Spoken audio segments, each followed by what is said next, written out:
grunge and they didn't like that. I think grunge wasn't really the music, it was like the style, you know? Like wearing brands that like weren't fucking name brand, like shopping at the thrift store and like buying your jeans ripped. Like you didn't go rip your pants, you just bought them that way. You just bought them that way from the thrift store. Remember You what know? Hank Hill said it. He said, "Are you telling me that kids these days are so lazy they can't break in their own blue jeans?" I forgot you don't watch King of the Hill. I've watched some of it when I was younger, but I haven't watched all of it. I really should because it's Mike Judge and pretty much anything he makes is good, with the exception of Daria. I didn't really care for Daria, to be Hmm. honest.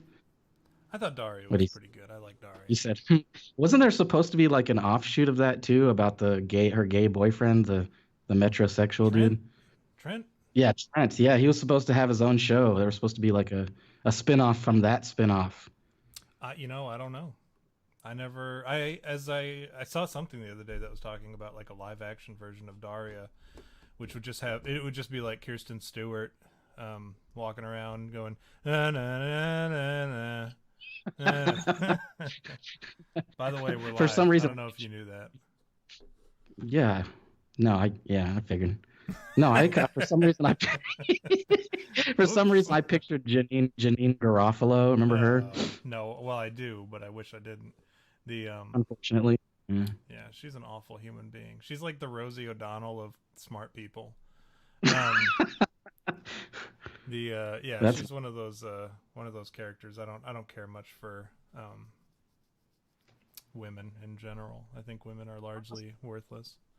whenever someone Welcome to You Had her Me up, at Bigfoot. yeah, That's the way yeah, to start a show. back in the air from a week ago or whatever. But I think what we can take away from this is fuck Janine Garofalo. I can't even think of a good movie that she like. Can you think of any movies Yeah, that she Mystery was in Men. that? She was in Mystery Men, and that was an amazing piece of cinema history. That's definitely a good movie, but she wasn't like integral. I mean, the whole movie could have been done without her. Although she did technically, like, spoiler alert, she did technically end the. She used her. No, no. Here's an argument. Here's my counterpoint to that. You No, were about to say that she was responsible for killing Disco Stew or whatever the guy's name is. I forget what his name is. just go But boy and not so kitty mob. yeah, and you were going to say that she killed him. It was her dad. Her dad killed him. Remember? So Oh yeah, that's right. The bowling ball. if you want to give credit to a woman, I got to take it back. I got to take it away and say, nope, that was actually a man, a dead man, as it were, who did all the Yeah. legwork on that one. So, So um, essentially, that movie could have been done without Janine Garofalo. oh, absolutely. Did you ever see that? Did I ever send you that thing where it was? I have this thing where if ever I see a version of All Star by Smash Mouth that I haven't seen before, I have to watch it. It's like my guilty. It's how you stop me. Like if I'm chasing somebody, which doesn't happen often, but like imagine if I were chasing somebody and you needed to like get me off your case, just turn on an obscure All Star Yeah, mashup, and I have to stop and watch it. Like that's the one thing. If anyone sends me, I have to stop what I'm doing and watch it. And there's but one. I like the one where they switch all the words around. It's like still the same song. Well, they do that with a lot of them. They do. There's one that's like Country Roads, but it's All Star, which is one of my favorites. And then they do one where it's like they change every word to the word somebody, so it's like uh, it's like the The whole whole song. song is hey Yeah, now, no, you're a well, hey yeah, that's now. probably one of them. But it's like somebody, somebody, somebody, somebody, like the whole song. But the Country Roads one is my favorite one. I might have to try to pull that one up and see if I can make that happen. I don't know why that's so funny. It's such a ridiculous song. And that song I think was made for that It movie, wasn't was, it? yeah. That you like that song was like probably more popular than the movie to be honest. Which is sad to say because that movie is pretty good. I think it's a good movie. I really like oh gosh, what the heck is his name? No, I don't know why I'm Ben Stiller. I like Ben Stiller in that Mr. movie. He's Furious. so funny. Mr. Furious. How he's just like his Uh, superpower is just to get. He's like I get really angry. like It says that we're not in the, we're stream. Well, I don't know. On my Yeah, it thing, says it says stream offline. I don't know what happened there. we, we've finally been had by the YouTube fucking Oh, it noobs. says we're back. It says we're back. So don't They, say anything they, racist, V. they tried to get us finally with Well, the. you know what I think it was I was trying to play like YouTube on YouTube, and they probably were like, nope. It's one thing for us to like steal shit in the audio or whatever and get a copyright strike, but trying to run YouTube while running YouTube, Yeah, uh, all that at the doesn't same time. fly. Apparently, hey, can you guys hear us in the chat? Just want to make sure before we get too far. Not that we've like, I mean, we've covered some pretty important life changing stuff here. Yeah, all the Um, important things we've talked about. yeah, Should I do a testicles testing? nice, nice. Everybody, Testicles. everybody whose name is Mike, please stand up. All right, that concludes today's mic test. Yeah. Hey, Caleb. Hey, Mike in Manitoba. Hey, Jay Coop. And hey, Justin Welker in the chat. Glad you guys can hear us. So I do want to say real quick, we have Mike in Manitoba is in the chat. Against all odds, he's overcome his corona diarrhea, and he is in the chat, and he is joining us here today. So today we are going to toast to Mike and coronavirus. There was nothing good I could use. Eat some of that putang or whatever, and feel better. Wuhan bat Yeah, soup. no, they have the Canadians. They have this food. It's called like putang, I think. Putang. Have you heard of this? You Yeah, never heard of putang? Poontang. I've heard of poontang. Poontang, yeah, poontang. No, I think it's called poutine, and it's basically like KFC gravy all over like McDonald's French fries. You ever Oh, heard of you know this? what? I have heard of that, but we just call it gravy on our French fries. We don't have a fancy name. I mean, the difference is we're Americans, so like we just do fat people stuff all the time, Yeah.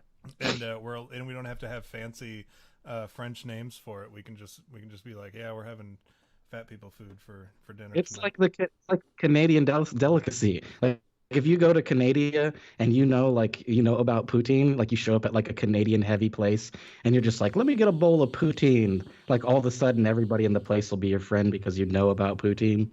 They Which sit there, you order, you're like, let me get the poutine, and everyone starts like, softly clapping. yeah, exactly, Very good, very good. Well done. Hey, Ryan as well. I'm glad you could join us. We got a full house tonight. Jeez, everyone's here. The old diehard. Yeah, all of our fan and then here's Buzz Busby. There's my son Dayton. He's so funny to me. He has gotten into like drawing and writing a lot, and he wanted to write his own creepy pasta. And of course, I was like, "Yeah, go for it. That'll be cool." Like, whatever. I think if anyone can pull it off, you definitely can. And so he wrote this one, and it was very funny. Just like he started reading it, and I started laughing even before like he got anywhere. I was like, "This," because it was so insane. And like the main character's name was, oh goodness. It wasn't Buzz Busby, but it was something very similar. Oh, it was Chubby Chubs. Chubby Chubs. And I thought it was the funniest thing. I was like, don't change a thing. Keep it the way it is. And then I guess he submitted it somewhere. I have no idea where he submitted it, but That's awesome.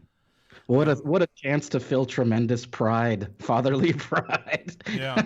And then he was Like- running around as one of his characters. Like he has this bit that he does where I guess like all his names are just like like a record scratch name, because one of his names on his game, like a game that he plays, Roblox or something, is Dark Darkness. So he just does this. He does this bit, and it's funny Not every time. redundant. All right. So what do we? Do we already talk about something to lead into the episode? I guess we No, kind we of haven't. We've been safe about it this time. We haven't like jumped right in or. Yeah. What's hot in the streets? What are we talking about? Is that what's hot in the streets? Onions. What did you do this week? Anything important? Man, my week's been kind of like swamped. I was slammed this week, and I'll tell you why. I bought a Nintendo Switch. Did I tell you about this? You And did, but I want to hear I, I more about it. I bought a Nintendo Switch, and I was like I've been dying to do this. Fine, like I've been saving up. Like I'm gonna finally buy a Nintendo Switch, and it was like I had this like over obsessive desire to buy the Nintendo Switch. Like I'd been thinking about it so much, like losing sleep over buying the Nintendo Switch. And I was like, I'm gonna get that new Pokemon and I'm gonna fucking play the shit out of it. And then I finally bought it. I finally bought the Pokemon, and I kid you not, dude. I like sat in the same place on my couch for like 6 days straight and just played the shit out of Pokemon. Like I'm not kidding, dude. Like 6 days straight, like getting up to like eating shit, and that was it. And like I beat the game, like I Isn't beat it it within portable like though? portable. So I just sit there with it. Well, the one I got was the light, so Right. it's it's basically the handheld one. The other one is handheld, but you can hook it up to the TV. But the light is just like the handheld version, which seemed reasonable to me. $100 cheaper too. Yeah. But See, that's we have the regular one, and the boys already broke the controllers on the side, so I have to like it's either like $70 to get new controllers, or I went out and I bought like this. I bought the Link one. It's like it came out with Zelda or whatever, but it was like $20 for this like Xbox looking controller, and I was like, oh, I'll just get that one, and that'll be mine. And then as soon as I brought it home, the Wii or the Switch or whatever is in my youngest room, and he immediately took over that controller. Like I have not used it once. They've been using it to play their damn the Untitled Duck game, which is funny, or Untitled Goose Game, which is funny because Sterling can never remember the name, but he knows a lot of words that start with un. So like he'll just swap them out, whichever one sounds right to him at the time. He'll be like the unproductive goose game, the unprojected goose game, the umbrella goose game, and it's just like every single word except for the untitled goose game. So, nice. but yeah, I absolutely do not have control over that controller anymore. And I told Leslie I was gonna get a the light, and then you were telling me about it, and I was like, yeah, now I gotta get one because then we can PvP on some Pokemons, Well, I'll tell you right? this, dude. Yeah, I'll tell you this. Like I bought that and like I played it for 6 days straight, and it was like amazing. Like I was like, man, this is great. But then after I beat the game, it was like I felt this like incredible, like unfulfilled, like that was it. Like I was like, man, I like waited so long to buy, I waited so long to buy this, and now I'm like, I'll play it again. Like there's plenty of post game stuff, but it still kind of feels like whatever. And I'll like put it aside, and then like I'll put it aside for like 15 minutes, and I'm like, I guess I'll play it again, and then I'll play for like 5 minutes, and I'm like, it's gay, dude. And then I'll put it aside again. But like it's not like I don't know, like when the DS came out, that was like huge to me. But like this is different. Like I was expecting like even like they have that eShop where you can go and buy games, and I went through like the entire library and was like, man, none of this stuff is like worth it. It's all like way too expensive. Like every game, I'm like, oh, I would play that, and then I'm like, $60, I wouldn't pay that to play that. You know what I mean? But so that was my big purchase. And then one other thing that happened, I'm sure you'll be interested to know this week. First of all, let's rehash the old dating site Yeah, what happened that there? it didn't go well. I mean, obviously, I obviously I didn't get any messages from anybody. I did get blocked by a couple of women because I was just like messaging them out of the blue. Like I left, like I'll be honest, I left the profile exactly the way it was, and like even like messaged a few women, and they were just like, nah, block, Yeah, it's instant block. So I was getting a little down about that, and so I've been thinking about this girl that I used to date, and by date, I actually mean bang or whatever. yeah, no, I get it. But so I was like thinking like, man, I should call her up, and like it's been long enough to where she's probably not mad at me anymore. you, Oh, is you know this what I is mean? this DT? No, it's Oh, not different DT. chick. Okay. It's another one. You know who she is. It's another one. I probably shouldn't say her name because she might Okay. No, actually I be get it. listening at some point. But I'm you know who curious I'm now, talking. though. Which I guess it doesn't matter because she's gonna know I'm talking about her, even if she does. So anyway, so I like contacted her, and like finally she contacted me back. Like I was just like, "What's up? How have you been? Like, you still mad at me?" Right, right. And so she calls me, and like we talk for a little bit, and I'm not kidding, dude. Like as soon as I started talking to her, like I instantly realized like how much I hated her. I was like, man, like I started thinking about all the things that I hate about this girl. Like, why did I do this? Like Now I know why I didn't talk to her anymore because I hate her. Like I despise her. But now she's all like interested again because I was stupid enough to contact her. And so This is Paradise Hills Girl.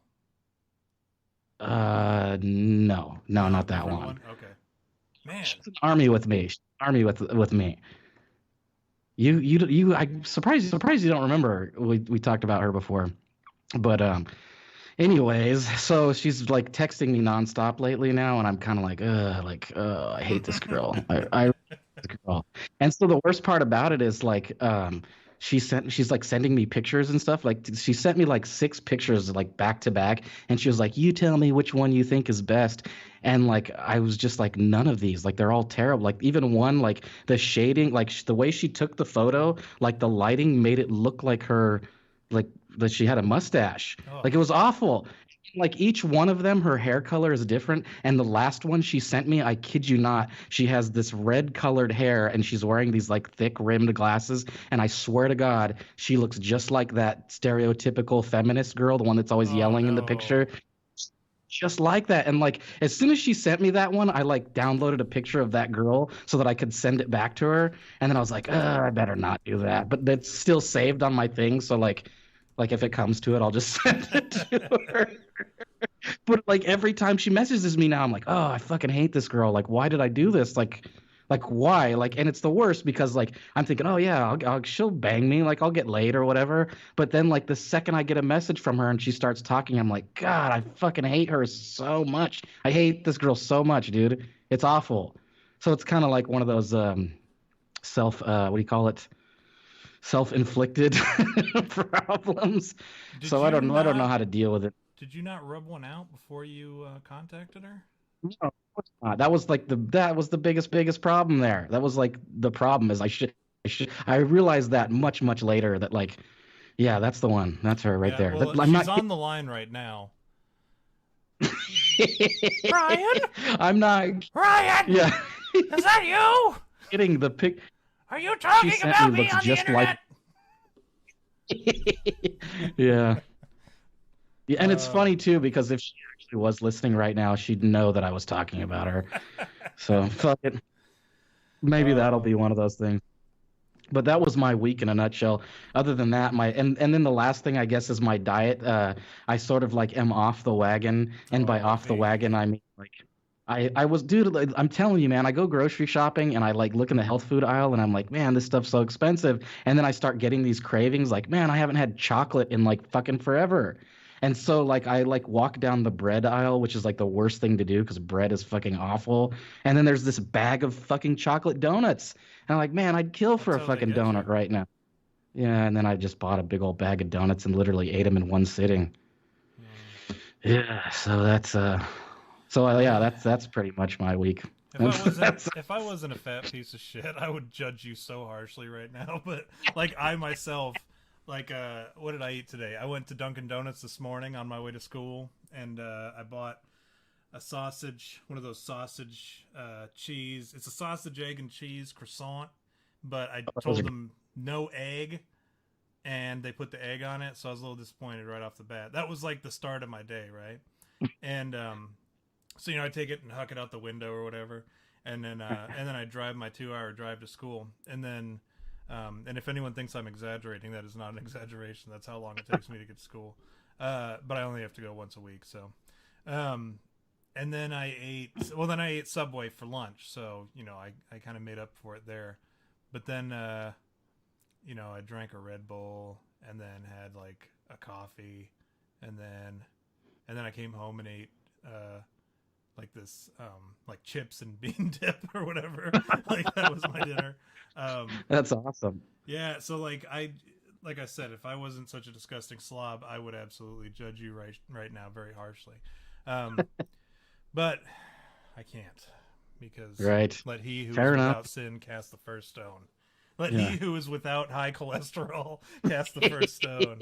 Yeah, yeah. Um, all right, cool. Yeah, I don't. A lot of cool stuff happened today or lately in the political world, but might as well not get into that. Chuck Schumer threatened to beat Brett Kavanaugh's ass. I saw Did you see that. that? I'm on Twitter now, so I actually see Oh things, yeah, and I'm yeah, like, yeah. It's like, oh man, that Um, stuff's hilarious, man. And then Mini Mike like oh yeah, failing, like man, that is so hilarious I to forgot. me. We do need to Seven, talk about that because that's a seven whole hundred million hilarious thing. dollars, like down the toilet, dude. He just flushed it. And I then he love drops that. out like it's not like he stuck around and was like, "Man, let's just hang out and we'll just pull some ads. We won't run as many ads or whatever. We'll throttle back or whatever. Maybe we'll just do some engagements here and there, change up the pace a little bit." But instead, he just drops out, even though he was Yeah, beating Elizabeth Warren, the chick who's been in since. I mean, she was the first contender, and then he was beating her for a minute, and then he just dropped out. That's like the sign of a quitter. Like when you're just yeah, like, big time. well, I didn't get as many as Bernie Sanders or Joe Biden, so I guess I gotta go home. Um, but yeah, that's my. I'm very excited about that because I was pulling for Joe Biden last night, who I think he's a fucking idiot. But I want him because I've been saying this all along. I've been saying that they're gonna shaft Bernie again, right? Um, and what's gonna happen is he's gonna go. He's gonna go the distance, and it's gonna either come down like where it's very close, and they go to a little convention or whatever, or or Biden's gonna blow out Bernie's score by cheating because there's no way Right. Biden's winning fairly. Like, look at Yeah, any instance in which Biden has spoken in front of anybody, and you got to realize like the guy's certifiably retarded, and yeah. like or just like senile, which is probably more likely. But I mean, the dude has been kind of like senile for the past 40 years. Um, but yeah, I hate Joe Biden, but like I'm pulling for him because I kind of just want all the Bernie supporters who didn't learn their lesson last time. Like I Yeah. really want them to learn their lesson this time. Like stop My donating to this guy's house. Like let's my stop. dad is rooting. My dad is rooting for Biden just so that he can watch Trump crush him in the debate. He said that he just wants to see him get obliterated because Biden's just like this senile old fool. Like it's the craziest thing that like Trump is like the youngest in the race now. Like we got these like senile old fucks that are like what, dude? Like who are these guys? Like they're just like I am a couple of prepared to take on mold. Donald Trump and the establishment and Wall Street and the drug industry and guns and like all these things. And like Bernie, if you tackled one thing a day, like you still wouldn't be. You don't have enough time left, my friend. Like you are too old to be trying to take on all these organizations that you hate. And all like the senility stuff that like Biden's been doing, like the what was it today? Like he accidentally mistook his wife for his sister. Yeah, yeah, that was another good one. What else? And You know, like there was like a bunch of stuff that he keeps doing, like it's Remember saying that when he he's sat running on for like the Senate. life he sat on the lifeguard's chair like with a bunch of black people around him, and he was like telling this story about how one time he got chased down by a bunch of gangbangers and one of them's name was Corn Pop. And yeah, it's like, and he said all these kids would come up and rub on my legs and they would feel the hair on my legs and they'd sit on my lap, and I liked when the kids would sit in my lap. Like if you think I'm making up these quotes, those are legit Joe Biden quotes from like a couple months ago. um Corn Pop, best gang member name ever, it's dude. Corn Pop. And like the dude, like what else has he done? He said he's running for Senate. He said So, like he was in the wrong. He said, "Oh, I'm happy to be here in Vermont," but he was actually in like Minnesota or what something. about Some craziness. statistics on like the amount of like gun murders? Oh yeah, he said over the last 13 years, 150 million people have been killed by gun violence, which is half the population of the United States. So I don't know where he's like Yeah, wherever he's getting his statistics from. Like, I would like to read more because they're hilarious. out of the air, just like grabbing any number he can think of.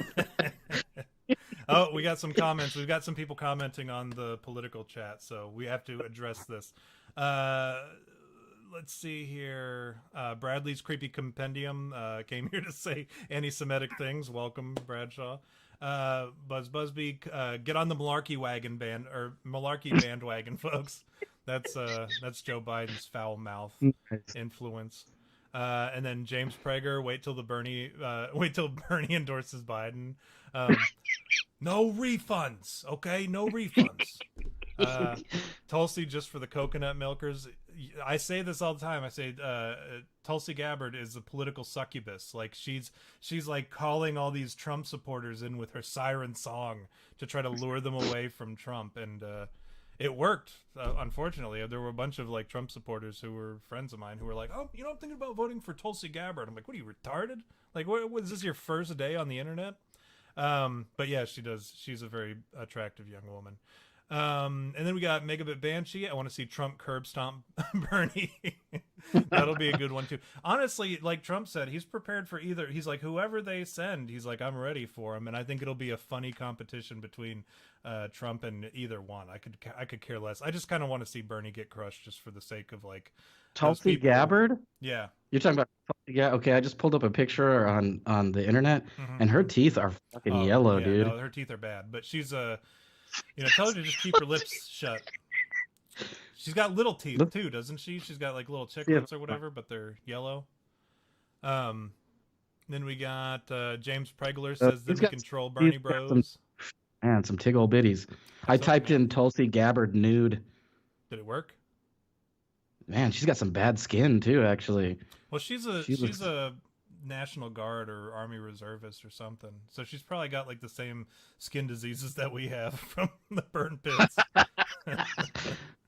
And then Mike in Manitoba said, "All I know is if Dems win the election, you guys will be screwed more than the Canadians." Um, yeah, well, honestly, I don't. Joe Biden is going to win the Democrat nominee or nomination, and then he's going to lose in the general election. I've been saying it for. I haven't specifically said Joe Biden, but I said it won't be Bernie Sanders, and whoever it is going to lose the general election against Trump. That's how it works. The last time that we had a one-term president was Herbert Walker, the dude who killed JFK, and yeah. she's got some bikini pictures up here. It looks like she might have fake boobs too. All right. Well, do I have to Tulsi. pull them up on the? Do I I'm have just to put a saying. picture of her up? There's a picture of okay. There's a picture of her on Pinterest. It says Tulsi Gabbard whiny Pinterest bikinis images, and her boobs look fake to me. I mean, I don't get me wrong. I'd still motorboat the shit out of them, but She's got like I don't know. little. Is this? She's got pancakes here. Is that her?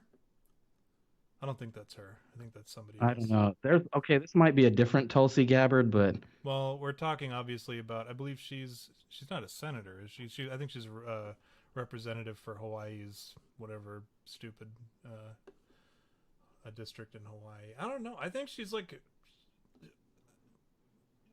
cute. I'll give her that. ugh. Oh yeah, you're right. Her face does. She looks like Freddy Krueger in this picture. Yeah, her skin is bad, right? She's Good got some bad grief. skin. She looks like Harvey Weinstein's genitals. I don't know. I can't. Okay, this picture on Pinterest here. I don't know if this is her, but if this is her, this can't be her. But this picture of her, she looks like she has fake boobs, which I'm okay with, obviously. But that's like damn. I'll vote for her boobs. Her boobs aren't That's all running. that's all I'm saying. Which one's the president? Which one's the vice president? Her running mates. That's what she calls her boobs. Look at That's that classic. skin. Oh my goodness. I don't even know if you'll have to if you put it on 4K or even 1080p. You're gonna be disappointed. Yeah, her that you skin is did. really bad. Huh? It's like she popped too many pimples when she was in high school. And how You know did what I she mean? do it? She did it with sandpaper. Ugh. She was like, Oh. "This one's not ready. Ah, fuck it, I'll do it." Anyway. She's like, hand me the nail file. Terrible. Gross. We're all campaign smearing Tulsa by just talking about And how she's her not bad even skin. in the race anymore. I don't think she ever officially dropped out, so I guess she is still fair game. But who do you think's going to be the next one? And then we'll move on to the actual topic tonight. Who's going to be the next one to drop out of the Democrat Well, primaries? did Warren drop out? If No, it's she's not still Warren, there. No, my guess is her. I'm guessing it'll be Bernie and Biden in the end. The two bitches, bees. I think Warren will drop out. I She'll think drop what out really badly. It won't even be graceful. you know what That's she's what I gonna think. she's gonna accuse people of being sexist and like what's her name, Kamala Harris did. She's like, oh, the Americans are so sexist, they're not ready for a female president. And we're like, you realize you're just competing in the Democrat primaries, right? Like Republicans can't vote in that.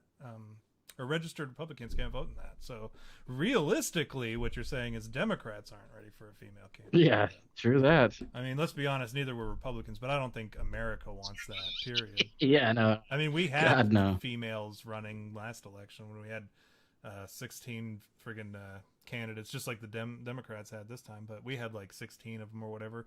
And, Right. Jeb Bush, remember that guy? Jeb Bush. What a joke. Yeah, that's funny. Should have clapped. Poor guy. Should have clapped. So, what are we talking Yeah. about today? We're talking about. We made it all the way. Well, if not for Jerry screwing it up for us last time, we would have made it all the way to the actual topic before we actually gave up what the topic is. On his show. Yeah. Yeah. I don't think everybody heard us on there. Just Mike in Manitoba, and Yeah. a couple other fellows who happened to join us. But yeah, today we're talking about kind of a broad. I guess we'll stick to a broad scope of talking about dreams. And more specifically, I know what we kind of want to talk about is a little bit about dream interpretation, because I know that's your field of expertise and interest. And then about nightmares and there's all sorts of crazy stuff like that having to do with dreams and nightmares. And we'll keep it broad, we'll keep it loose, and we'll go until about what time do we normally close out of here? 11 o'clock, and see where the night takes us. So what What do you want to talk about? What do you want to go about? Bonerology. Yeah, you got to tell me what it's called, because I thought you said it was called bonerology, but I don't think that's right. Bonerology. No, it's onerology, actually. O-N-I urology, basically. Basically. But yeah, the study of dreams, it's an actual thing. Like there's a group of people at various universities that actually study dreams. And like it's interesting too, because like there's a lot of theories behind what dreams are, and like the connection with like DMT, like about DMT, right? The spirit molecule, as Joe Rogan calls it. You're talking about like when you die and your brain pumps out, just like it just releases all that DMT all at once. Yeah. Right? Is that what we're talking about? Okay. Yeah, well, apparently that happens too while you're during REM sleep, right? REM sleep, you know about this, of course, right? For the viewers or the listeners at home, REM sleep. Yeah, REM sleep doesn't have anything to do with Michael Stipe, other than the band name or what REM, rapid eye movement. But that's the point in your sleep when like you experience dreams, I guess, is when your eyes start going wild, back and forth and whatnot.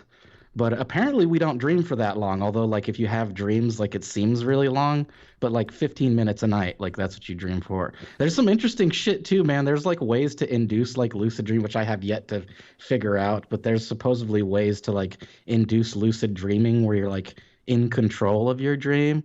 But there's some like other interesting things too, like common dream themes that everybody has too. Like everybody has similar like okay, like some of the couples go right into it. Some of the common like dream things are like, one is like a lot of people have dreams about flying. A lot of people have dreams about your teeth falling out.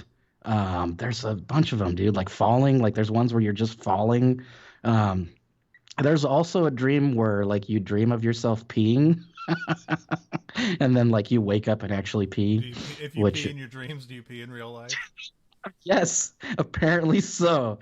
Apparently so. If you have a dream where you're peeing, there's a likely chance that you'll wake up peeing in real life. I do it all. It happens. It happens. Anybody out there who's embarrassed to admit it, I'll be the guy. I'll be the big man here and say that it happens to me. Like not too long ago, I peed in the bed, and I had to hear about it when when we woke up.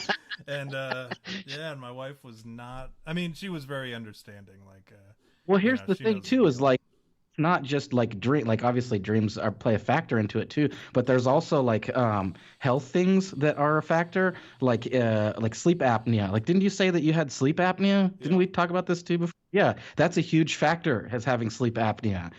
There's that, and then there's a couple other things pertaining to like diet and stuff too, which. And it's pretty common. Like, it's as funny as it is to like joke about, like, and obviously there are people out there that they'll never admit it, but the fact of the matter is it's like the adults do it. Adults piss in their bed at some point. Everybody does. But but that's one, as funny as it is, that is actually common. And like the commoner, more common ones like falling and flying and your teeth falling out are dreams that like everybody has, right?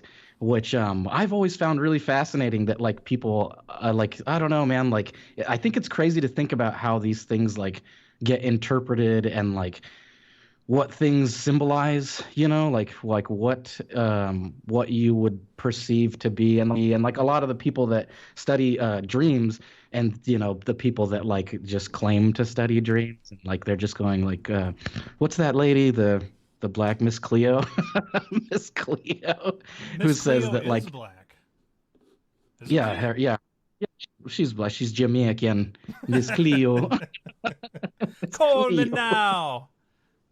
So on. But they all have like similar beliefs on Hold on, what hold on. dreams. James Pregler, is it Prozocin? Is that the pill that you take? Continue, V.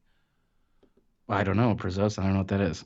He said in the chat, he said the VA gives me meds to stop my nightmares. They give me a medication that suppresses my dreams altogether. It's called Prozocin. It's actually a blood Okay. pressure medication, and you start out with like 2.5 milligrams, but then you can like you work your way up to 5 milligrams is the ideal dose, and it legit will totally suppress your dreams. I call it Hypnosil, like Right. based on Freddy Krueger, Freddy versus Jason. They specifically talk about it a lot. Actually, they talk about it in Nightmare on Elm Street 3, I think, is where it starts, where they start talking about it. Anyways, they take it and it suppresses their dreams, and then exactly what this Prozocin does. Is if you take this 5 milligram pill, you will not remember your dreams. And it was kind of like funny the first time it happened because I took it, and by the time it kicked in, it's not like you take it the first time, but by the time it kicked in or whatever, and I had enough of it going in my bloodstream, like I just would not dream. I would fall asleep. I'd lay down and I'd be like, all right, like as soon as I close my eyes, next thing I know, my alarm's going off, and I'm like, what happened? Where am I? Like, what? Why is this? What's the sun doing here?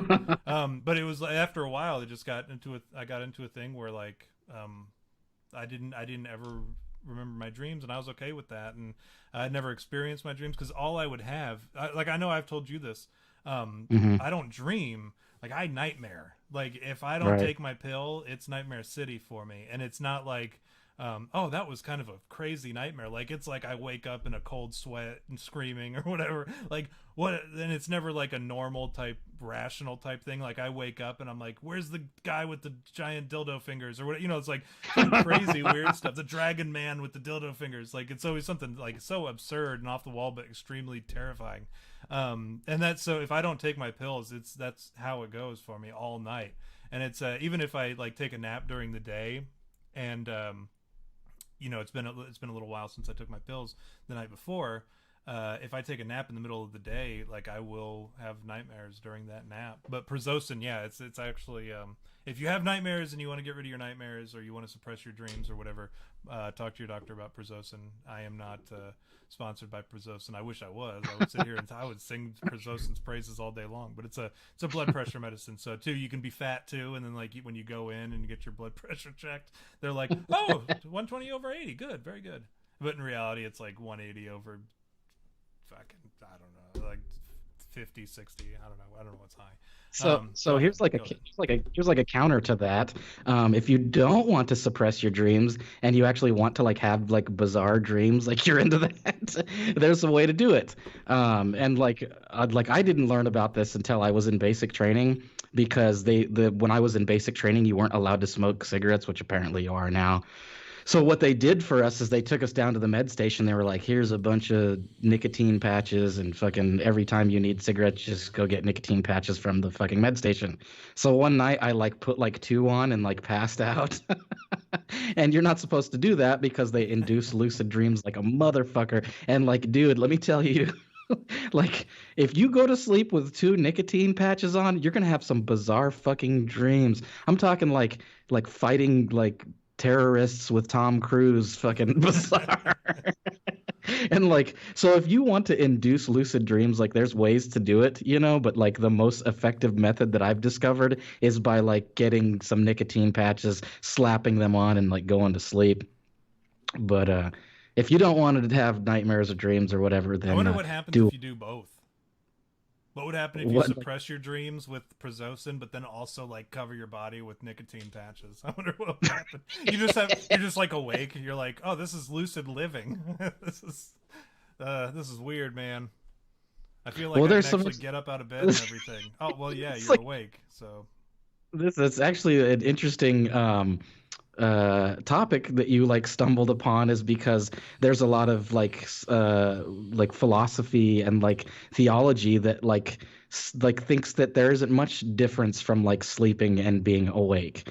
Like Confucius and like all these other like especially like Asian cultures like theorize that life is not much different than being asleep or like the reality that we're in and whatnot, which I find fascinating, to be honest. Like it's one of the things that I'm always like, man, it's so weird to think about. Like, what are dreams? Like, really, what are they? And like, there hasn't been much proof of what they are, or like why we have them, or like what our brain is doing, other than pumping DMT into our head and like experiencing some form of I don't know, man. Like, like what the fuck, dude? Like, really think about what a dream is. Like, you go to sleep, and then all of a sudden, you're like in a world. You're like literally in like some like visual. At the very least, you're visualing something and your brain is creating images that you're taking part in. Like it's really bizarre to try to like dissect it from like a logical standpoint because it's something that actually exists. People experience dreams. Everybody can say I've experienced a dream, but not many people can say, well, what is it that I'm experiencing other than like these different theories. Well, dreams are your brain putting images to what your subconscious is thinking, which seems pretty logical. And like if you look at like symbolism and things that like dreams can represent, like different things, right? Different specific things in your dream that can symbolize what have yous, which is why things like dream moods exist, right? Dreammoods.com. You can go, oh, I had a dream about whatever, and like there was a dog that was fucking whatever. And then you go and you look it up on Dream Moods and it says, oh, that means that you want to have sex with a dog or whatever. is that what that means? Right? So like but my point is this, like there's like it's one of those things that like when we talked about deja vu, right? We were like, well, what is it? And like what are the theories behind it? But with dreams, there's not much to go on. Even with all the study that's being done and people going, well, your brain is blah blah blah blah blah. But that doesn't explain like why we can actually have images in our head. Like even like okay, you could theorize that like, well, maybe it's because we've watched so much media and stuff, but dreams have been happening since like biblical days. Like fucking what's his name? The Joseph of many colors. He was interpreting dreams back then too, like going, well, you had a dream about a cow getting fat. Like that means that, we're gonna have a good harvest or whatever. And so it's definitely something to consider when you think about what they are. So I'm interested to hear what your opinion is on this too, because we've had this discussion before, but I want to know like So to me, right, and we've had some comments in the chat that people were talking about dreams are anything from open to void between dimensions, which maybe, yeah, I think that's the case sometimes. But then also from just your brain not shutting down because when you sleep, when you go through these cycles of sleep, right, each cycle regenerates certain systems within your body. So like for each full cycle, you go through one, hey, everything's been rebooted basically and everything is Mhm. healed up and we're all caught up now.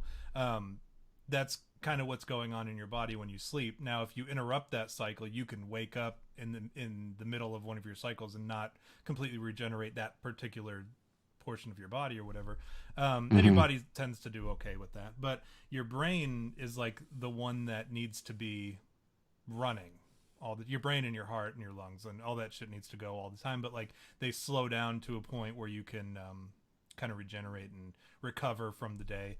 But your brain really, when you hear about people being brain dead, that's like when people are legit dead and they're of no use anymore, right? So your brain is pretty much always going.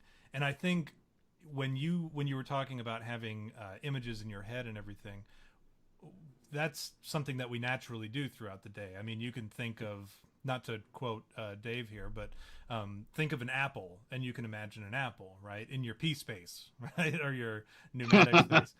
You can imagine this apple there. The same thing happens when you're sleeping, but I think you have less control over it in most instances, unless it's like a lucid dream. You have a little more control there as far as what you do and how you respond to certain stimuli.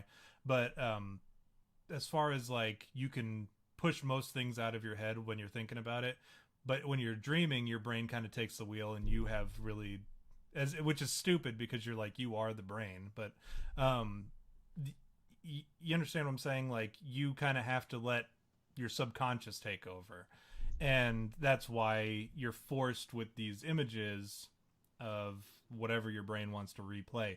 Now that's why your subconscious comes in, and when we have these, what you were talking about, dream moods was the website. People have been Hmm. interpreting dreams since, I mean, Egyptian days is what the first book of dream interpretation was written in ancient Egypt, and they've been trying to figure it out since then. And when your subconscious has these images or has these scenarios play out, you can, it's because your subconscious is worried about it. It's not necessarily what you're interested in or what you're thinking of. It's what your subconscious needs brought forward and needs to deal with. And that's your subconscious's way of telling you, hey, this is what you need to, this is what's going on in here and what you need to address. And that's why I think dream interpretation is entirely legit. Like there's not, like, I don't believe in astrology and all that bullshit, but like dream interpretation, I think that that's a pseudoscience that um, is actually Right. useful. I think because they've started to, I don't know how they did the studies. I'm not going to pretend I know how, but they've pretty much hit the nail on the head. Like I told you the other day, I had that dream about my teeth falling out, and I just brought it Hmm. up in passing because I always tell you my dreams. I know you read all this stuff, and you know like what everything means. So I'm always like, I had this Yeah. dream that my fucking teeth fell out, and you were like, well, that means that you feel unqualified or unprepared, or you're worried about an upcoming thing. And I was like, it was like the week before I started school, and it was a school that Right. I didn't, and in a program that I didn't think I belonged in. So uh, I think it absolutely makes sense, and I think if you actually were to, and I highly recommend this to everybody, if you have a dream with something that you can remember specifically, like you can remember a certain object or a certain action that's happening in it or whatever, look it up. Just look it up on, type dream interpretation and type the thing that you, lobster or whatever. And if you type that in, Right. it's going to tell you what a lobster in your dream means. And a lot of times you'll find that it's actually true. And this is why I keep V around, because he's my dream interpreter. Well, I totally agree with you. I do think that I think it is a pseudoscience, but I also think there is some validity to it. And like I'll tell you my story, my what do you call it? My origin story when it comes to like when I've really started going, well, I'm interested in this now. I had this dream like decades ago that I was inside of a school bus, and there was this fire inside of the school bus. I was stuck in a school bus, and there was a fire inside that like I couldn't put out. Like I kept trying to extinguish it with like everything I could find. But like this fire, I couldn't put it out, and it was like freaky. Like it was the freakiest thing. It was like one of the most vivid dreams I've ever had. And so like that night I was like, well, dude, I need to know what this means because I can't stop thinking about it. And it was one of those dreams that like you wake up and you're like, what the fuck? And then like it doesn't go away. You keep thinking about like, what does that mean? And so finally I got on the internet and was like, what does this all mean? And it turns out that like the school bus basically represented like my desire for knowledge, like the driving force of knowledge, right? It's a school bus, so it's moving forward, and like the thing represents school and knowledge. So it was kind of like an obvious one that I was like, oh yeah, that makes sense. But then the fire inside of the school bus represented like my passion for knowledge. And it like blew my mind because at the time I had like just started college and I was like so into it. Like I was like, this is what I want to do. Like I love learning. I love like all this stuff. And it like made perfect sense. And it was like, am I like I had to at first be skeptical because you know me, I'm always like whatever, like it's not There's fucking no such paranormal, thing as dude. a Wendigo.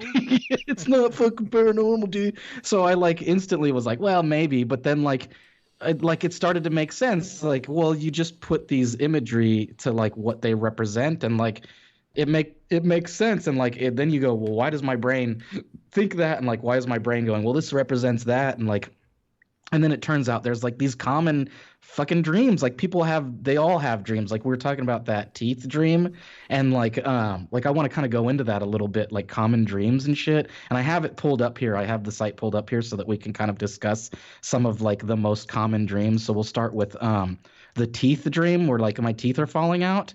Mm. Um, and it usually relates to like communication, but I'll read here what it says. It says when your teeth are missing, you may also have a harder time talking or enunciating words. Thus, your falling teeth dream may highlight some communication issue. You're not speaking up about yourself or something you felt prevented from doing so. Perhaps you're having difficulties expressing yourself or getting your point across. And there's other ones too, like there's like ones that say like anything pertaining to teeth usually has to do with communication. Often it has to do with like lying and stuff too. They say that it relates to like vanity. Like that's interesting to me too, because like, okay, I'll read that one. It says one theory is that dream about your teeth reflect your anxieties about your appearance and how others perceive you.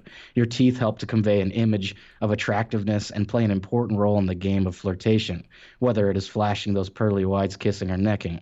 Thus, such dreams may stem from a fear of rejection, feeling unattractive, feeling sexually undesirable, or from growing older. To support this notion, a dream research found that women in menopause reported a higher frequency of dreams about their teeth. So there seems to be a correlation with getting older and having like more teeth dreams, I guess. So I think that's interesting because they're like we said, like obviously it's probably like a pseudoscience, but there is some validity to it. Like when you think about like what the thing symbolizes and stuff, symbolization, symbolizes. The symbology. Yeah, the symbology. So I think that's interesting. The other two that I wanted to discuss a little bit was the falling dream and the falling and the flying, Mm. because those are pretty common too. The duality of Um, man. yeah, yeah. Well, okay. A falling dream is like super common. Like these are ones that everybody has. Everybody's had like a falling dream before, where you're just falling, and it's like the weirdest thing. You're like, oh, what the fuck? Like, why can't I stop falling? Well, those are like more like it has to do with like insecurity and like your loss of control and like things that like you can't prevent. And so like falling is something that's really common with people because everybody experiences that thought, right? Everybody experiences like not being in control or not feeling like you have like a way out of a situation or anything, and there's no way to prevent it. So I'll read like a little bit of it here just so we can get like an idea. Another very common dream is the dream where you're falling from a cliff, a building, a rooftop, an airplane, or some higher ground. Contrary to popular myth, you will not actually die if you wake up before you hit the ground. To understand your falling dream, you need to look up what's going on in your waking life. So often it suggests loss of control, suggests insecurity, reckless behavior. Um, it says when you fall, you have no control and have nothing to hold on to. Thus, your falling dream is analogous to a situation in your waking life where you're lacking or losing control. You're feeling overwhelmed, perhaps in school, in your work environment, in your home, or your personal relationships. Now, this is interesting because falling dreams are actually very similar to dreams where you're driving. Like if you ever have a dream, and like this to me is like so fascinating because like if you ever have a dream where you're in a car but you're not driving, like maybe you're like in the passenger seat and you're like terrified, it's because you literally feel like you're not in control of your life. Like it's so funny because driving a car makes that like correlation. Well, I'm not in control because somebody else is driving. And like they say that when you have those kind of dreams, you want to look at who's behind the wheel because that's who you feel like is in control of your life. And so then there's even more common dreams where those are connected and like you're in a car and you go off a cliff and now you're falling on top of not being in control, right? So it's interesting, like the symbology. So, and then lastly, we'll discuss the I'm flying dream, which apparently happens more often with lucid dreams.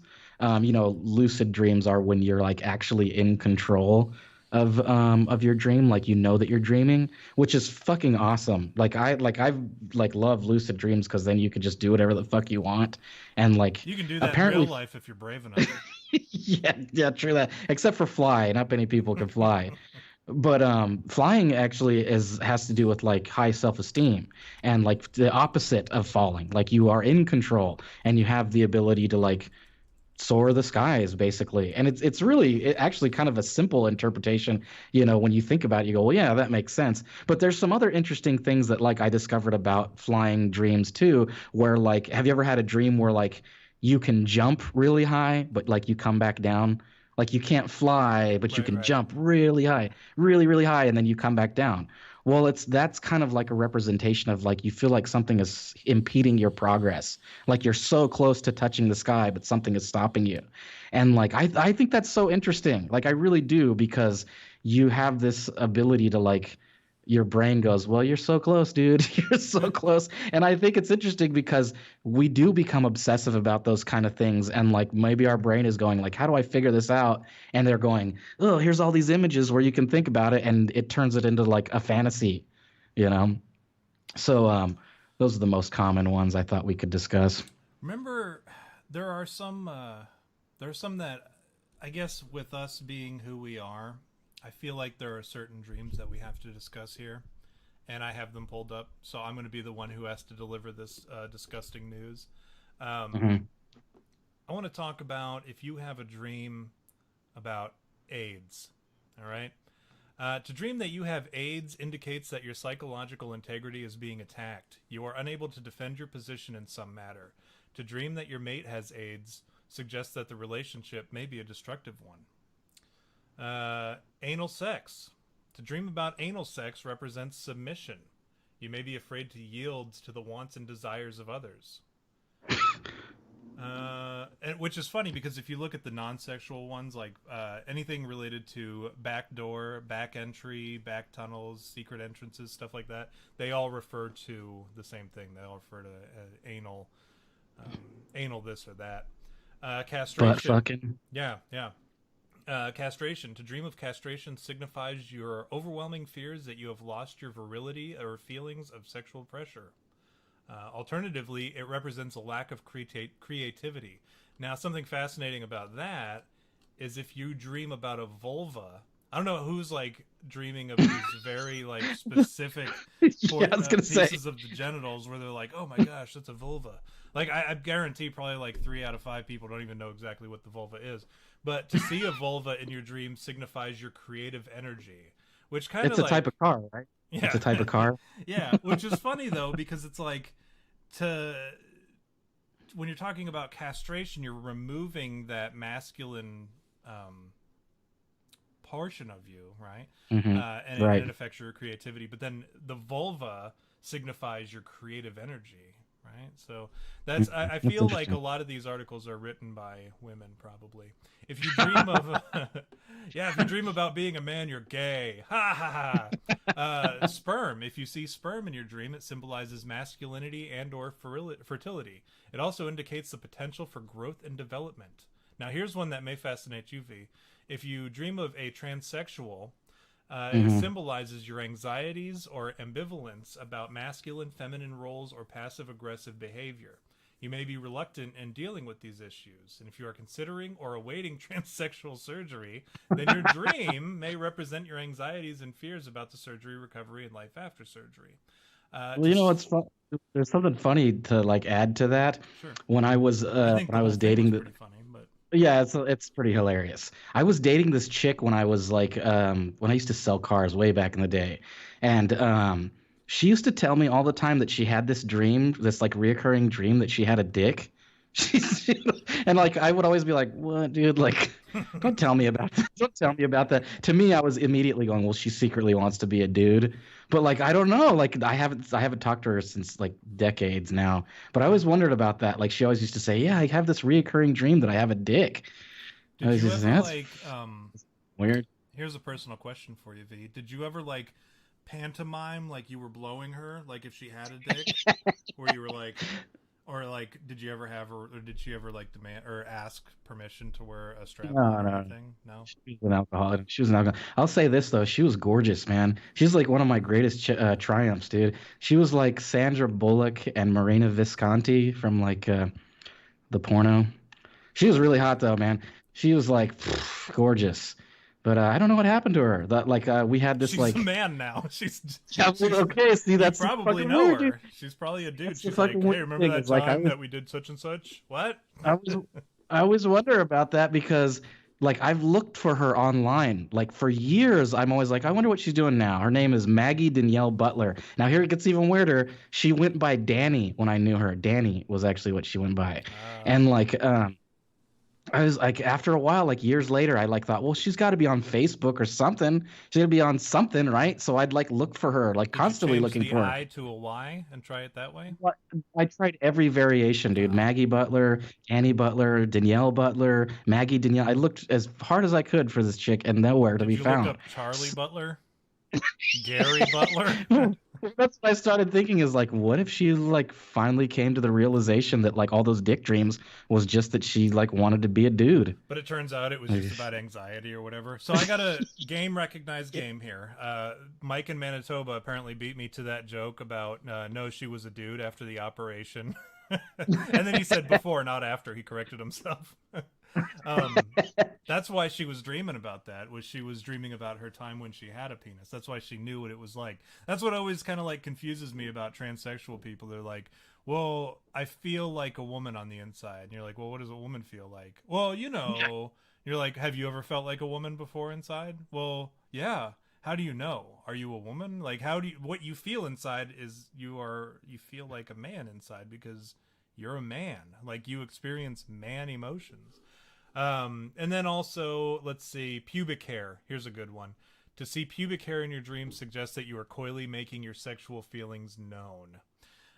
So secretly walking around with your pube bush showing a little bit. That's coyly Who making doesn't yourself who known. doesn't do that? I haven't for a couple weeks. So that was those. I had to, of course, include all the gross sexual ones. But remember that time I told you about? I had that dream that we were like, well, not we, as in like you and me, but like I was part of a team that was time traveling, and then I Mhm. saw like somebody was trying to thwart the team, what we were doing, and so they spray painted "She has AIDS" on the wall, like in graffiti, and like so that sticks out right there because she was like my partner in my dream. I don't know who this chick was, but to dream that your mate has AIDS suggests that the relationship may be a destructive one. And the fact that this villain or whoever we were up against was trying to convince me that my partner had AIDS, yeah, that fits right in right there. So that's funny. Don't read. I hope nobody's like at home like looking up shit that they don't already know, like that they haven't already dreamed about, because then you're gonna dream about it just because you heard about it. But like, if you have a dream that's unique, there's like a unique feature to it, then go look it up because that's when like that AIDS one. I had never looked that up. I never even knew that was a thing that you could that somebody has listed as something you might dream about. But same thing with the teeth falling out. I told V about it. I was and that day you were like, "Oh, that's what this means," and it just happened to apply. Now, whether or not that's like me fitting something into that whatever that stenciled out Yeah. image or whatever, I don't know. It was very convenient, if nothing else. But Well, you know what? yeah, I think A lot of the people that are big dream interpretations actually say that like the dream interpretation is really just like how you perceive it. Like it's always going to be whatever you think it applies to, which I guess is kind of like what do you call that? Like a easy way out. It's no, like a a cop out. You know what? yeah, cop out. It reminds me of like whenever you go to any rabbi anywhere and you're like, what happens when you die? And they go, what do you think happens when you Yeah, die? what do you think? Yeah. I had to, of course, use that. It was still on my thing, and I wanted to use it. So are we good on dream interpretation as far as that goes? Are we happy I with think that? so. Yeah, I think so. I Um, think we got the gist. yeah. How do you spell gist? Gist. Yeah, I always confuse it. I always want to put GY or JY or I know for some reason I thought there was a Y, so I get stuck on that. We had somebody talking in the chat earlier. Actually, I don't think she's in the chat anymore, but Cat, Bunny Cat, which is funny because it's repetitive, like my son's creepypastas. She said that when you die in a dream, that you don't die in real life, which is absolutely true. And you touched on it as well shortly after Yeah. she had typed it. Uh, I die in dreams all the time when I don't take my pills. Like that's a part of it. It happens all the time. And so when people used to talk about that, they were like, well, when you die in your dream, your brain can't differentiate between reality and what's fucking fake or whatever. And you're like, well, did you die Right. in a dream ever? Well, no. Well, that's probably why you don't think that you can die. Like people who are like, oh, if you ever want to like survive being mauled by a bear, play dead. And then you're like, well, have you ever met anybody who played dead and survived a bear attack? And they're like, well, no. And you're like, well, that's there's probably Well, a reason for that. death is pretty interesting in dreams too because it's actually a representation of like the ending of something. So like anytime something dies in your dream, it's usually representing like the end of something. And which is it's interesting too because an opposite of that, birth in dreams represents something new. So like if you dream that like a baby is born or something, that baby usually represents something new in your life that's like exciting and like whatever. But death is usually like the end of something. So if you have a dream about death, it usually means that like something in your life has ended and like your brain is trying to cope with it, I guess. Yeah, death is pretty final, in general. That's like when people say, "Oh, life is short, man." You're like, "Well, it's literally the longest thing that you'll ever experience." So that's a pretty stupid statement. Hmm. The Jay Coop in the chat said that AIDS is pretty destructive. He makes a good point Yeah. when we were talking about AIDS being. Actually, I wanted to talk about something Uh that he oh. mentioned earlier. All right. Go He ahead. said he actually was asking about sleep paralysis. That's what we were going to Uh, next. I have it pulled up on Wikipedia. oh, But cool. Yeah. you do you, and then Yeah, I'll yeah, yeah. jump in with other stuff. But whatever you want to say about Uh, sleep paralysis.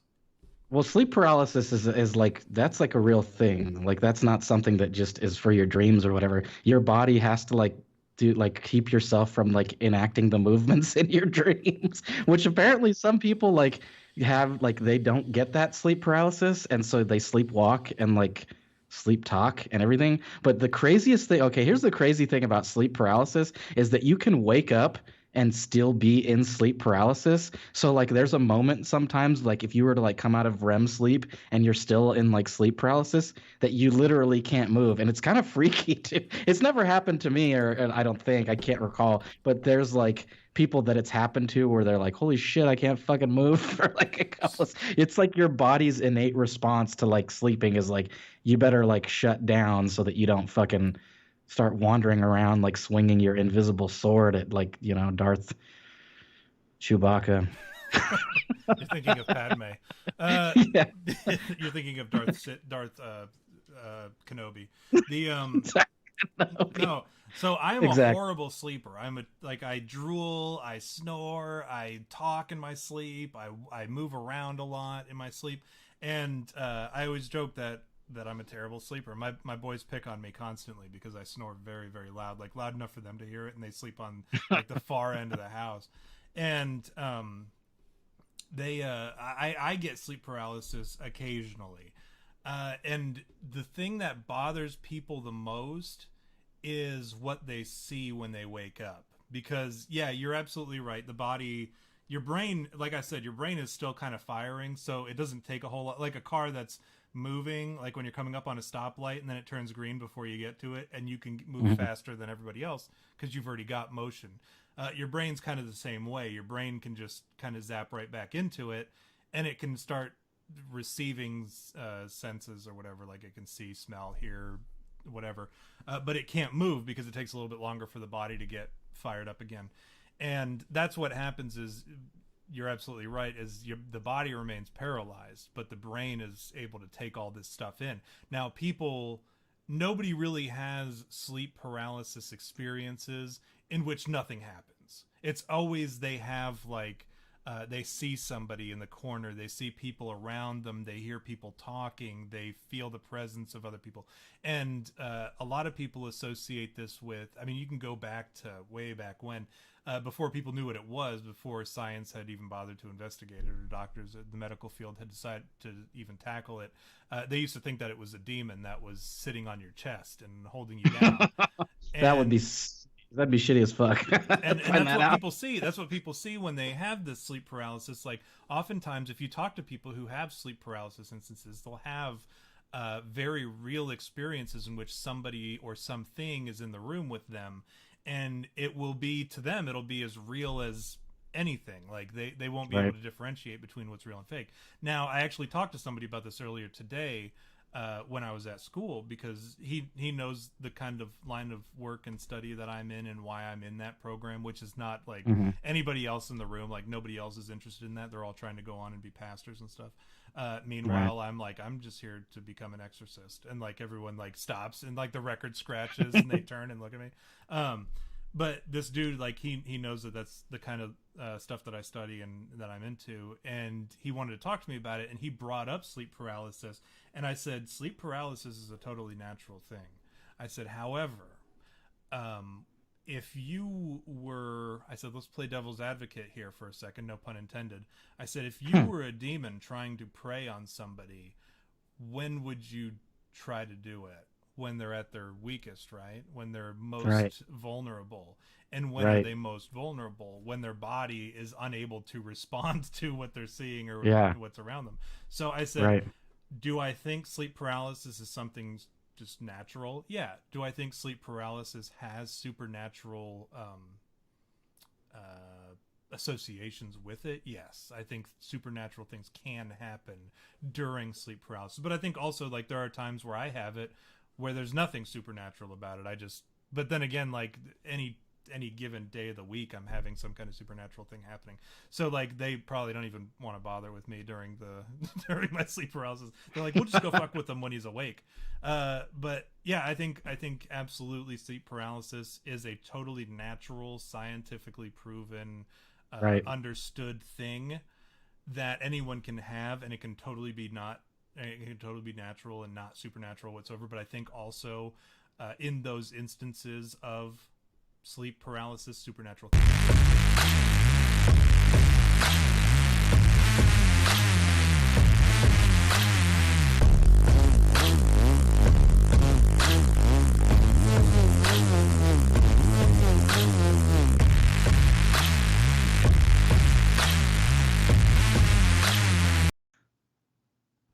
All right, the mics are back on. All right, sorry about Nice. that, everybody.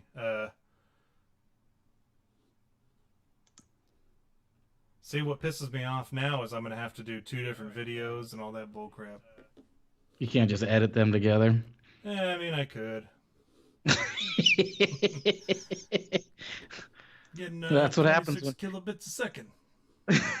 that's what happens when you have 80 tabs of porn open at once. Oh man.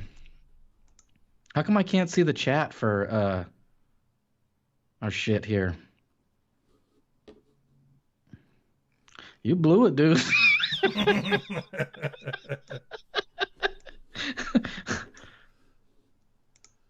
It's the Jays.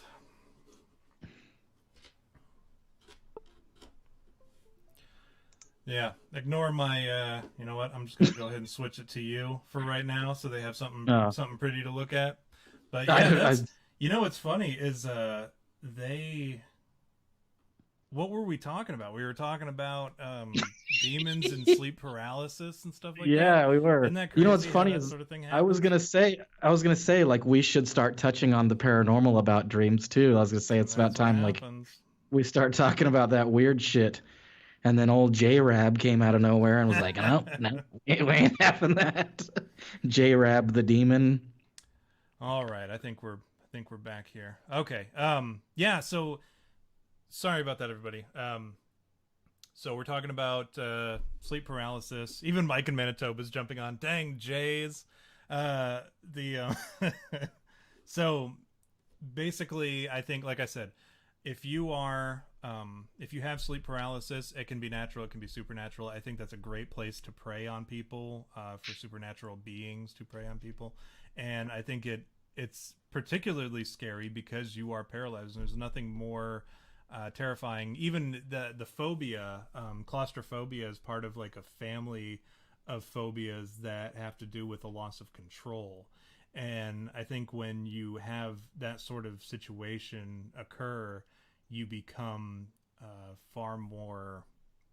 It's far scarier for you having lost all control in what you would think normally is controlled environment, such as like your home. That's where you feel safest, especially your bedroom. Like in your bed, you feel safe there, and all of a sudden, when that's taken away from you, it's especially damaging. It's especially terrifying for anybody to experience that sort of thing. So, V, what are your thoughts?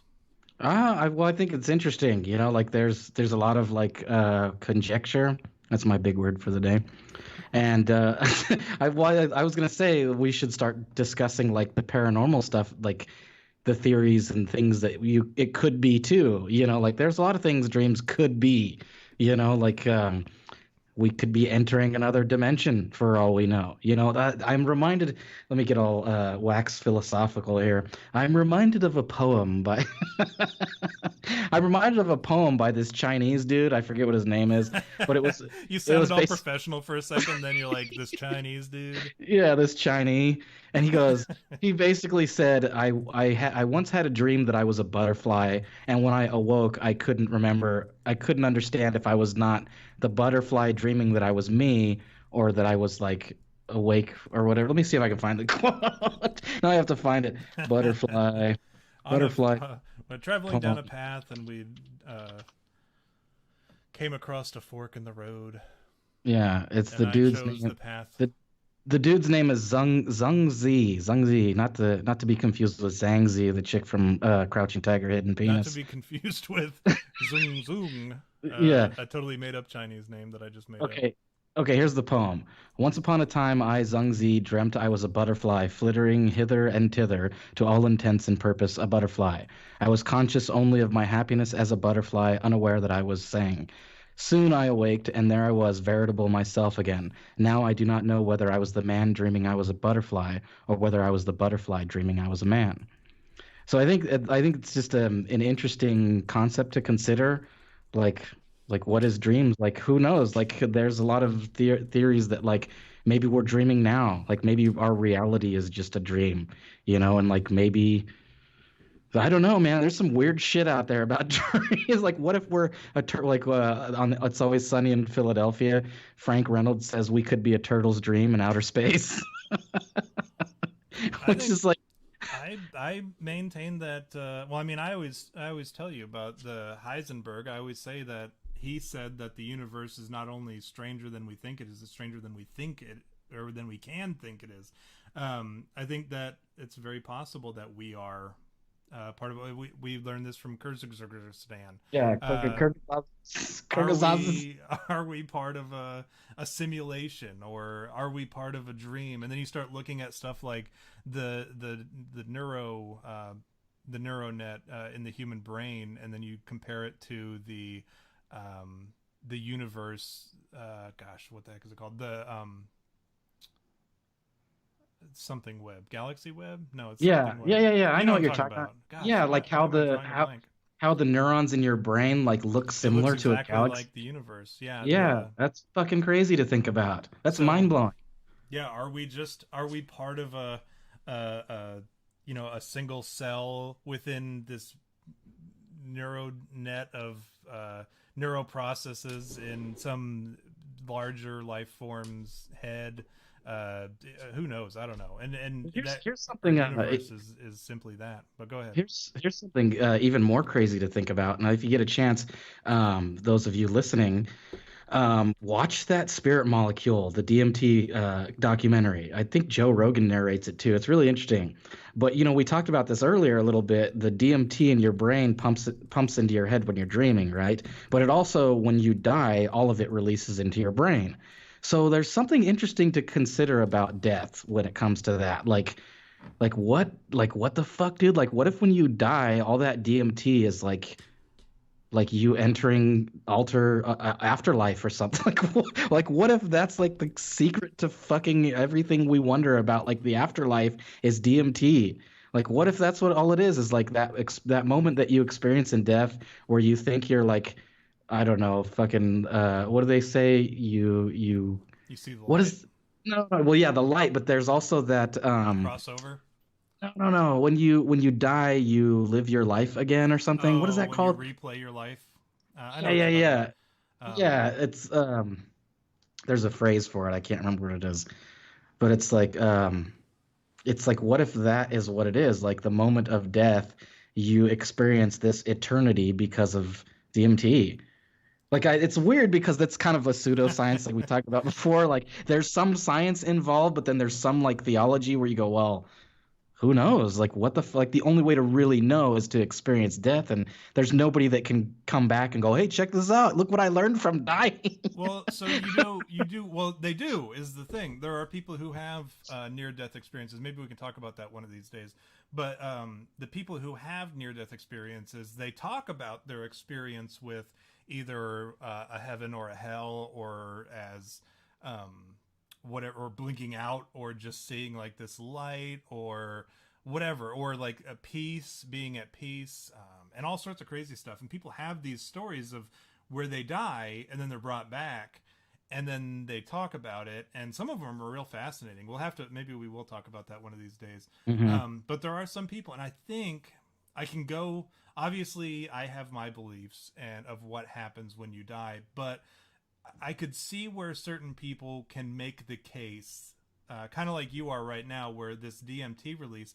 Have you ever I know you partook in the dubage a lot when you were growing up, but guys like me who were not particularly exposed to it as much, like I smoked this really, really strong strain one time after not having smoked for years and years and years. And when I did it, I was not prepared for the experience I was going to have. And I swear, like as soon as I laid down, I'm gonna lay down. When I when I lay down, I felt like I relived my entire life again, and I was lying there and just re-experiencing, and I was like viewing my life from an outer perspective or whatever, Hmm. and I felt like I relived the whole thing. And when I finally like was aware enough of what was actually going on around me, I looked at my wife and I said, "How long have I been here?" And she's like 30 minutes. And I said, "It feels like I've been here for years." Like I really thought that I had been there for that long time. So the thing about the human brain is like it has this ability to convince you of things that are not so. And they can slow down or speed up time. I mean, we know that just based off of our own human experience. Yeah. And I think when we start dealing with stuff with DMT, and which again, when I use the term pseudoscience, and I think you're using it the same way, does not mean that we don't believe it to be true. It just means that it's not recognized by the science community, because Right. technically Exactly. Yeah. hypnotizing people is a pseudoscience, or hypnotism Right. is a pseudoscience.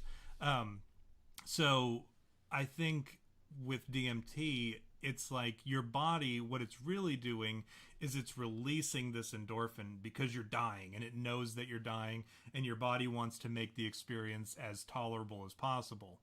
And you get this blast, and people, you can actually see it as far as like when you do an MRI on somebody in the moment of death, you can see the flicker of Hmm. this happening. Right. So that's when people start talking about their seeing the light, or their experience where they saw loved ones or whatever. It's just your brain sending this chemical out to make your death a little more tolerable, knowing that it's going to Yeah. be the worst thing that happens to you ever from that point on. So it just lets everything go. It's not going to need it. What's it going to save it for? Like later? Like, Yeah, that's so true. it That just phrase gets I rid of was it. looking for, that phrase I couldn't think of was life flash before your eyes. Yeah, I there don't you know. go. I There don't you know go. why I couldn't think of that. I'm having brain farts today too, so don't feel bad. Uh, But yeah, I think your brain just dumps all that out, and whatever you perceive to be the next step is what you see, because your brain is, you've convinced yourself that this is what's going to happen. So when you release all this chemical and your brain has this thing set in stone, like, hey, this is what's going to happen, uh, your brain could likely just create that scenario. And then if all of a sudden the doctors or the paramedics shock you back to life, and you're like, huh, I died and I went to heaven, and I was there for 40 years and it was crazy, and da, da, da. right. But in reality, your mind's just like, well, I created that scenario for you Well, because here's you were something you were interesting too. torn apart in a It's, car accident. something that's interesting too about the DMT is that it's in like every living thing. Like the tribes in South America, they get it from plants. That's how ayahuasca is how they get their they do their spirit journey. And you know, this is it's so like you got to watch that documentary if you it kind of it's really fascinating. It really is. And basically what they do is they get this ayahuasca, they make it into a tea and then they drink it and they have their spirit journey. They get their spirit guide and then they go on their spirit journey. And really all it is they're just fucking tripping balls. They're tripping balls like, you know, whatever. But like it's interesting if you read about the experiences that people have like with DMT or ayahuasca, and it's always the same. Like even Joe Rogan described it as like he literally felt himself leaving his body, and then he looked down. He could look down at like his body, and I find that really interesting. Not just the fact that like everybody has a similar experience, but the fact that like DMT is in every living creature, like plants, animals, everything. Like everybody has DMT in their fucking system. Excuse me. I wonder if you can chew on the DMT gland of a, of a horse. And, like, Just fucking trip balls. yeah. I don't know. I'm terrified. Like we were talking about it earlier, and I've tried a lot of psychedelic drugs and like drugs in my life. When I was younger, I was all about it. I was like a little fucking. I was a skater, you know, and like it was just fucking weed was the main thing. But then you know, obviously that is a gateway. And next thing you know, I'm doing fucking all manner of drugs and shit. And for a long time, I wanted to try DMT. I've never tried it. I've never tried ayahuasca or anything. I've tried psychedelics, and I've had some like really bad experiences with psychedelics. Like the last time I did mushrooms was really bad. I had a bad trip, and so like I vowed I would never do I would never do psychedelics again because a bad trip is like the worst. Like it's the worst thing ever, dude, like the worst fucking imaginable feeling. And I think that Hunter S. Thompson described it best as the fear, because that's really what fucking happens if you have a bad trip is you experience this fucking terror. Like it's insane, dude. It's fucking insane. And after that last time, and this wasn't even that long ago. This was maybe like 5 or 6 years ago that I had done shrooms with my cousin. And like after that, I was like, never again. I'm never doing fucking. I'm never again doing any psychedelics. But it's always intrigued me. And like I watched that documentary, The Spirit Molecule, and it really is fascinating because there's something about it that like it's kind of it's hard to understand. But like there are people out there that are like, I'll just fucking do ayahuasca all the time, and they have these sweat lodges where they go in and they all fucking sweat, and then they drink ayahuasca tea and they get all fucking twacked out and then they experience that. And then here's the other interesting thing about DMT and ayahuasca is that like whenever somebody does it, they always say that they experience an epiphany, like they understand something better and like they come to this conclusion about their life that they like didn't. And all these people that are on ayahuasca or that have done it, they have this like sense of like peace or whatever, which I don't know, man. I'm fucking terrified. I don't know if I'd ever do it. Like if somebody showed up at my house and was like, I got this ayahuasca tea, you want to try it? I mean, the first thing you do when you drink ayahuasca is fucking vomit. You just barf everything, which nobody likes that, you know, which is kind of the same thing with shrooms. The first thing you do is vomit. If you get good shrooms, you're gonna throw up. But I don't know if it's worth it to me. Like, okay, let's put it like this. Like, if somebody said, "I have the secrets to the universe, but all you have to do is drink this stuff that tastes like shit and throw up," would you do it?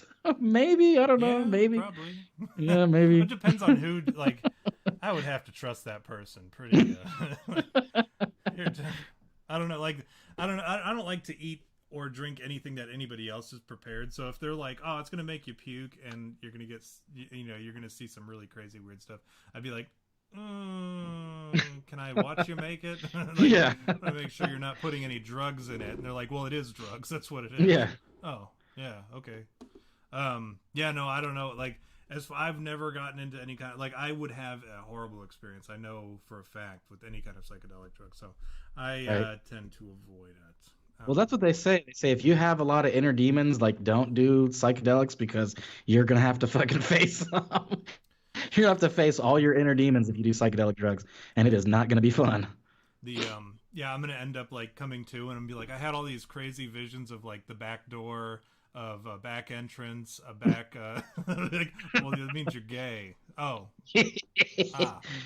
But Um that here's the okay, now back to our main topic. That's the interesting thing about these ayahuasca trips or spirit journeys that these tribes and like people do, that are like involved in that, what do you call it, counterculture or whatever, is that the way that they interpret their spirit journey is the same way that we interpret dreams. It's like this the exact same thing.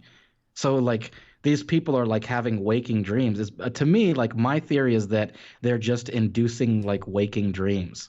That's all they're doing is like going, well, let's see if I can, which makes sense because if DMT pumps into your brain while you're dreaming, that could be what it is that's making you dream. So if you're dosing yourself with like concentrate of it and like basically inducing like waking dreams, like that's probably what it is your brain's trying to like go, here's fucking what I'm thinking about, and it's like right in front of you, like right in front of you, like hallucinations, like Hey, remember all that stuff that you've been putting off? Like, I'm gonna force it on you now. yeah, I'm gonna exactly. DMT brain rape you right now.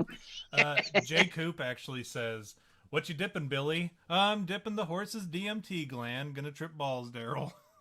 See, that's what I imagine. The people that are like chewing on the adrenal glands and stuff like that. Yeah, yeah. Like, I wonder if you can take a piece of DMT gland or what even secretes it. It's the pineal gland. I actually asked my chiropractor the one day. Well, it wasn't. He was like the assistant or whatever. They have this new thing that they do at the chiropractor's office where it's like a laser, which the chiropractor, it's already in itself a pseudo medicine. Yeah. Um, Yeah, but right. it works, and I'll be like a testament to chiropractic care, and on the condition that he gives me a free treatment. Uh, that like my back was always hurting, and like I couldn't walk without having sciatic nerve pains. I had lower lumbar issues, and once I started going to I went to the chiropractor like once a week for 2 months, and then after that it slowed down to like once every 2 weeks, and then it became once a month eventually, or I'm sorry, once a week, and then whatever.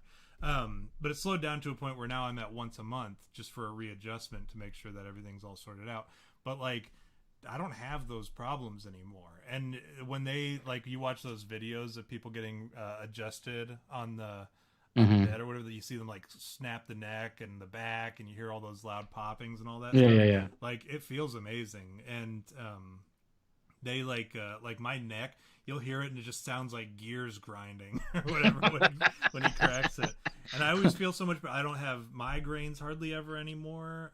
That was always an issue. And I mean, they can legit fix a lot of things, but you hear all these horror stories because the chiropractor, I mean, they can dissect the one of your blood vessels that runs through your spinal or your whatever, one of your vertebrae. And I mean, they can easily dissect that and you'd end up bleeding out internally real quick. But you Right. hear about all these horror stories, but what you don't like necessarily hear all the time is all the success stories, and I'm one of them. Yeah. I love it. I go all the time. But this dude, he was like trying out this new laser thing, and he was supposedly like trained on it. And you're supposed to use it on certain. There are certain areas they can use it on. And he's like, we can try it on your lower back if you're interested. And just it was free, so I was like, yeah, of course, I'll try it. But then like the one that was more interesting was they run it over your brain too. So like it's like these two little lasers, and they put them behind your ear, on your temples, on your forehead, under your chin, and then you have to like open your mouth, and it points up into your brain, and Right. through the roof of your mouth. And I remember the chiropractor was like, "Make sure you get his pineal gland," and I was like, "You watch your mouth." But I said, "Is that even a real thing?" Because like I thought he was fucking with me, because you hear about the pineal gland and it's Yeah. closely tied to like psychic energy and all that Yeah. stuff. And I said, "Is that even a real thing, or are you guys just fucking with me?" And he's like, "No, it's a real thing." And I was like, "What does it do?" And he's like, "I don't know." And I was like, "I feel like that's something that you should know, as like the guy who's working with it or whatever. Like I would think that the chiropractor would know that sort of shit, but whatever." Um, but yeah, they shine this beam, like this little laser. It's a cold laser, so it Mhm. doesn't like heat up or anything. It just shines on it, and I'll tell you what, it made me so sleepy, and like I slept so sound for a couple days after I had that treatment. I Uh, used to, didn't do shit for my, my back. when I was growing up, my mom was a chiropractic assistant, so I used to get free chiropractic all the time. And you know what I used to like is that electrolysis where they put those things on your back and it like shocks your back. I Yep, used to love that, man. That shit was the best. that's what I It's used to do. Now I do the like it's like it's called a mini massage, and it's like this vibrating pad that they just like slam on your back, yeah, yeah, yeah. I and know what they you're let it talking about. ride, and Yeah, then yeah. it's the best. Well, you But know yeah, what I it used makes to get the shockers on my back too. That was pretty good. you know what it makes me think of too is those I forget what they're fucking called. Is there's those tubes? Sometimes they have them in the mall, and like it's like fucking what is it Oh, the called, man? hydro massage Yeah, where thing. they put you in, but they have ones where it's like fucking deprivation. I forget what it's called, but they put you in this Sensory deprivation. sensory Yeah. deprivation. That's what it is. And they put you in this tube, and then like you experience some sort of like serenity or whatever. But I've read some really interesting stories about it where people like piss their pants. So yes, Mike in Manitoba, it's the tens unit is essentially what that is that we're talking about, but it's like the industrial size one. So it's not like the little cigarette pack size one that you carry on your hip and you just have it suction to your back and then or whatever, and then you turn it on when you need a little bit of relief. Like these are like industrial strength zappers. But yeah, the sensory deprivation tanks is what they Hmm. normally like. You can go into them and you can get like the snorkel or the face mask where you go underwater and Yeah. you just float there and there's no noise or no feeling. You're just weightless or whatever, and you're just sitting Right. there soaking in this tank, and it's pitch dark and all sorts of stuff. It takes away. Remember that creepy pasta that I told you or that I sent you, where Yeah. it's like they remove this guy's senses, and Yeah. then Yeah. they're Yeah. trying to get in contact with God, and he's Yeah. Yeah. like, Yeah. "I have spoken with God, and He's abandoned us." That's the Yeah. kind of that's like the kind of thing that I'd be most afraid of. Is like, It's who would I come in It's contact with crazy. while Well, I'm what in about there? that one place and there's that thing in like what is it, Minnesota, where it's Yep, like yep, yep, the quietest room in the world or whatever. And yep. they say that like if you sit in there for longer than an hour, like you go insane or Well, because you something. start hearing you hear the blood going through your blood vessels. It gets so, That when you sit for so long and you start hearing stuff that you wouldn't have normally heard, your ears start to get better, just like your vision gets better in the dark over time. right. Your ears get better over time, and you start picking up on little things. And that's one of the things you start hearing your blood going through your blood vessels. And people, I think like the record is like 45 minutes or something, and then people have to leave. They can't do it anymore. But I yeah, definitely couldn't. I couldn't do that shit. I tried. I contacted those people and I said, "Hey, would we be able?" I was like, "We do a shitty podcast about stupid stuff, and we were wondering if like maybe we could come up there and give it a test run." And they were like, "No." No, they said typically they reserve it for. I obviously didn't introduce it. I made us sound way cooler than we actually are.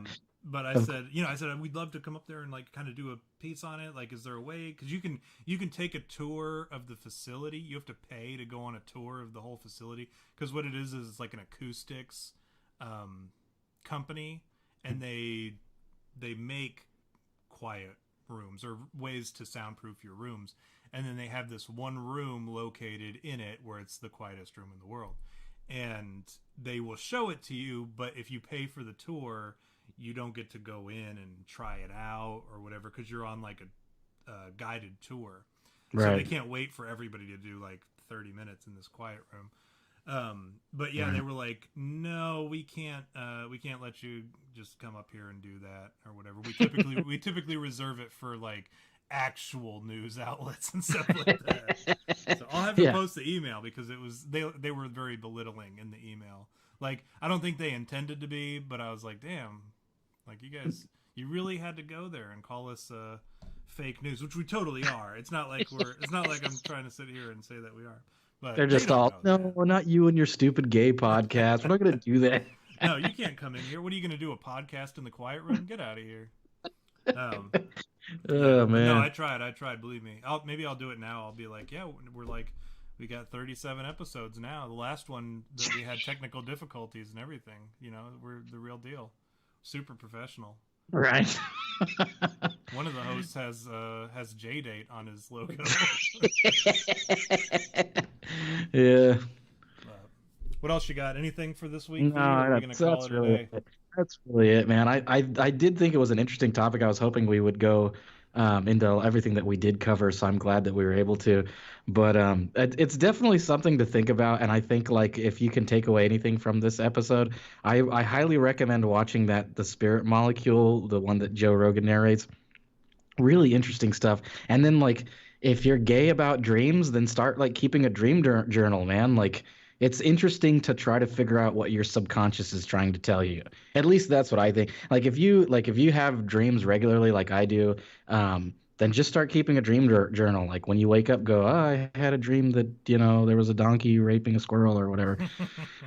And J Coop wants to know if there was any replies to that crazy dating profile. He I asked hate earlier, and you know what, you were talking about it, so I'm like, oh, surely he'll get to it. But Yeah, I hate to break it to you, J Coop, but I did not get any replies, and that wasn't for lack of trying. Like I did go out and start text messaging people, like, "Hey, what's up?" But I left my profile exactly how it was. So I think after being blocked by a few girls, I think that it doesn't really appeal to anyone to call them queers. You queer, you queers. So yeah, no, that's all I got, man. I think we did pretty good tonight. I give it 5 out of 5 Bigfoots as I always do. are we still doing that? Is that a thing that we do? Have we been consistent about anything on this show? No.